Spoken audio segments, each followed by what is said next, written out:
So it's the holidays. Let's make a pie. Flour, sugar, salt, okay? And cold butter. Not room temperature, not melted butter, cold butter. Chop it up, add it to your food processor. If you have a larger one, you can do it in one batch, but I have a teeny tiny one. And then you add ice cold water. Are you sensing a pattern here? Cold. Okay. Once you mix it all, all your dough, get it together and split it in half. That'll just make it easier to roll out later because you have like one piece for the bottom, one piece for the top. And let it sit for at least in the refrigerator for at least 2 hours. Ideally 12, but you do what you can. Okay, so roll it out. And I use my pie tin to measure and make sure that it's rolled out enough. And then always grease and flour your pie tin. You might not stick, but who wants to risk it after you do all this work? So gently fold it into your pie. Like, you don't want to press it down because you'll like rip the dough.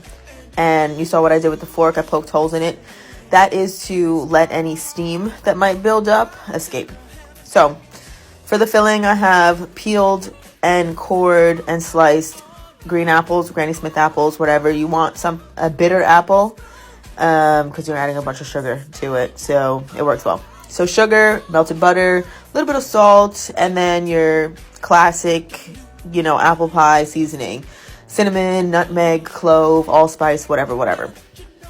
And you can fill the pie very high because the apples, as they bake, they'll shrink down or whatever. So I took my second piece of dough and I rolled it out and I made strips. If you don't want to do a lattice, over, under, you don't want to do that, that's fine. Just roll it out, put one piece on top, but make sure that you cut holes in the top to allow any steam that builds up to escape. Trim off the edges and then use the egg whites as like glue for the parts where the dough intersect. And then brush it on top. I left my brush at work, so I'm using my finger. Brush it on top and that'll make it like a golden brown. Sprinkle a little bit of sugar on top. She's messy. She's a little messy, but she's delicious. # like me. Anyways, it's yummy. Happy holidays.